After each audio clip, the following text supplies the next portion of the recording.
Hi, this is John Crossman from fundking.com, and welcome to our ongoing series of video reviews of useful websites for the average sophisticated investor.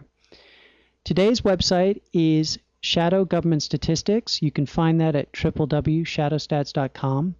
This is a website run by an economist named John Williams. You can take a look at his story.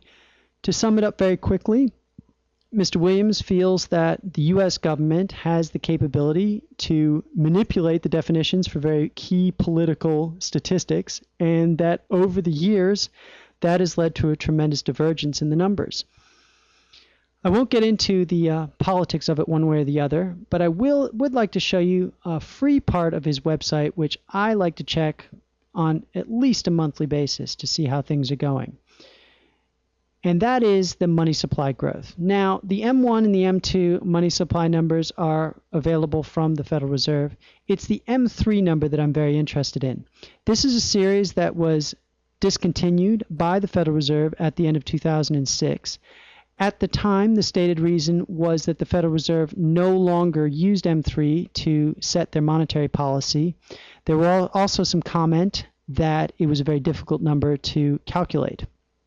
Well, Mr. Williams doesn't seem to have any problem calculating in it. And what's interesting is from the end of 2006 right up until the global financial crisis, there was tremendous double-digit growth in the M3 number, far and away bigger than what you see in M2. By the way, if you need a little update, you can go right to this link and it'll give you an update on M1, M2, and M3. Why I like M3 is I use it as a proxy for demand for financial assets. So not just stocks and bonds, but the entire panoply of financial assets, commodities, collateralized debt instruments, all of that. So it doesn't necessarily tell you what's going to happen to the stock market, but it does tell you what kind of institutional money is available to demand financial assets, and that does have an impact on its pricing. So as you can see here, even while the Federal Reserve was boosting base money and M1 going up, M2 going up, you can see that M3 was continuing to go down as the financial crisis continued to cause a credit crunch in the shadow banking industry. And we've seen that in all sorts of securitized student loans, car loans, credit card receivables. That's been going on for quite a few years. And I think what we'll be looking for going forward is when this number starts to turn positive, when we'll start to see the growth of the M3 actually rising above the M1 and the M2 line. And I think that will really give us a very good indication of a full recovery of the credit markets.